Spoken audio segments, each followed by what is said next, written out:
Hello there, Lawrence Grayson back again for shortformvideo.com with something of a little interlude in my de-rezzing your video tutorial series. A couple of guys have asked me how I did the sci-fi doohickey that you've got in the bottom right hand corner here. So I thought I'd just show you how to do that before I carried on with the rest of the series.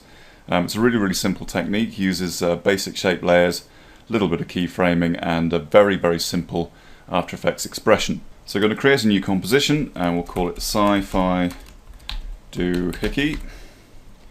Now as I often do, I'm using the 720p preset, but obviously you can make it any size you like.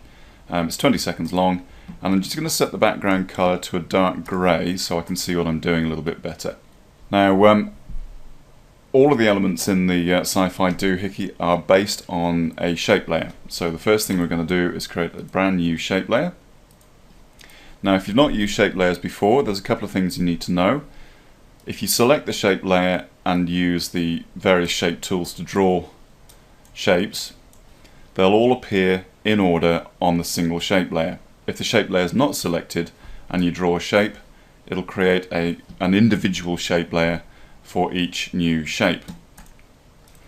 Now the same rules apply to shapes in a shape layer as they do to layers on the timeline. Everything you draw has a draw order. So ellipse 3 will always show in front of ellipse 2 and ellipse 1 because they're stacked on top of each other in the timeline. So if I just start to move these around and maybe change their properties,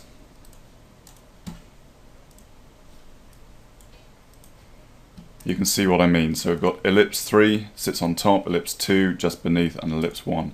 And you can always drag them and drop them to change the order. Okay, so that's the basics out of the way. Let's get started with our base structure. So I'm going to select the ellipse tool, change the fill to solid black and just hit OK. Now holding down Shift to lock the ellipse to a circle, I'm just going to draw our basic circle on the composition. My next step is to hit Ctrl and D to duplicate that ellipse and twirl down the properties until I can see the stroke and fill properties. Now you'll see that the visibility for the stroke is turned off. That's because I had no stroke selected in the stroke options when I drew the original element. So I'm just going to turn that back on, and I'm going to turn fill off instead. So twirl down the stroke properties, and we can now play with the stroke width. So I'm going to set it to about 50. Obviously your mileage may vary, depends on how big your initial circle is and what you really want it to look like. Now our next step is to create some dashes, and we create new dashes by hitting the plus sign, and that will automatically add a dash and an offset value using the default values, which are 10 and 0. Every time you hit the plus sign, you'll add either a dash or a gap. So I've just hit it the second time and now we've got a gap. If I hit it another time, we'll have a dash, another time a gap. Now obviously if you want to undo anything, you can just hit the minus sign and it'll sequentially erase all the steps you've made. So the settings I want for this outer circle are 2 dashes and 1 gap. I'm going to increase the first dash to about 80, the gap to about 140, and the second dash down to 4. And that gives us this kind of funky, broken up, irregular border. It's not the same as the one we've got here, but you know, random is good. Now rather than keyframing this, I want a nice random spinning appearance. So I'm going to create an expression. Now it's a simple, very common expression. So hold down Alt and click on the stopwatch next to the offset value. You can delete all the contents that are in there at the moment, and we'll just replace the expression with this: wiggle, open brackets, 1, 360, close brackets, and just click anywhere else to finish it off.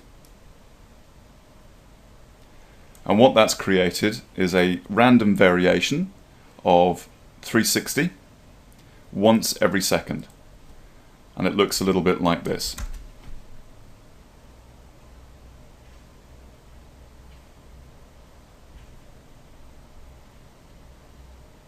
Now if you wanted it to be a little bit more erratic, we could change the value to twice every second,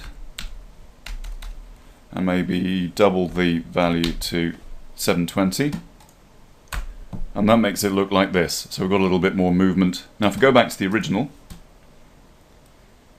you'll see that we've actually got soft edges on the object, and as you probably gather, that's really simple to achieve. You just check the motion blur component on the shape layer and make sure the motion blur is enabled on the timeline.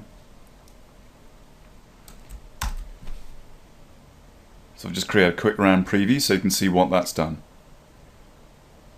Okay, so that looks a little bit more funky, a little bit more high speed, but you'll also notice that all the animation happens from the 0 degree point. So that line up at the top never moves. If you actually want to add some rotation to the shape itself, make sure you go to the transform properties of the ellipse you want to change, not the transform properties of the shape layer itself. So we're working with ellipse 2, just going to scroll down and twirl down the ellipse 2 transform properties.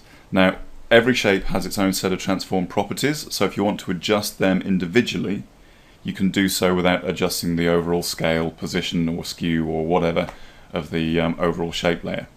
So we're just going to create a keyframe at the beginning of the timeline.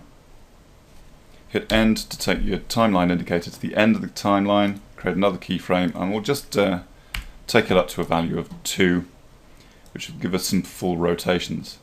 So in addition to this spinning wheel we've got around the outside, we've also changed the starting position, the general rotation of the circle itself, so that it actually rotates twice in the 20-second composition duration. Okay, that's looking pretty good, but we actually want it to be smaller than the base black ellipse behind it. So while I'm in the transform properties, I'm just going to drop the scale down to about 82%, just to drop the white element so that it sits inside the black element. Now the other element I had in the full version is this dashed circle gradually moving from the outside into the center. So what I'm going to do is again hit Control D to duplicate ellipse number 1. Now remember, that's our black base ellipse, so Control D creates ellipse number 3. I'm going to twirl it down, turn the stroke back on, turn the fill off, and we'll play with the stroke settings. I'm going to set the stroke width to 22 in my case, and I'm just going to click the dashes button once to create this default dash setting. Now twirl down the transform settings for this new ellipse, ellipse number 3. Create a scale keyframe, move your timeline indicator to about the 3-second mark, create another scale keyframe, and we're just going to reduce it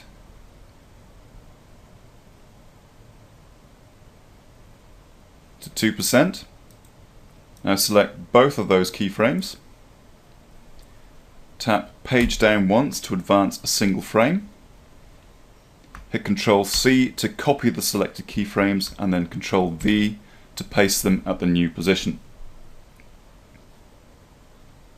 Now repeat that process by using the Go to Next keyframe, tapping page down once, hit Control V, go to the End keyframe, tap page down once, hit Control V, and basically lather, rinse and repeat until you've filled up the entire duration of your composition, and that gives us that pulsing dashed ring, which sounds a little bit wonky, but you know what I mean.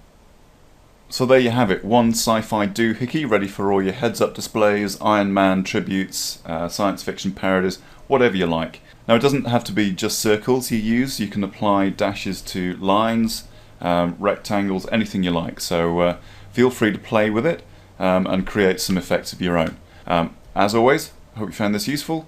Thanks for watching, and I'll see you next time.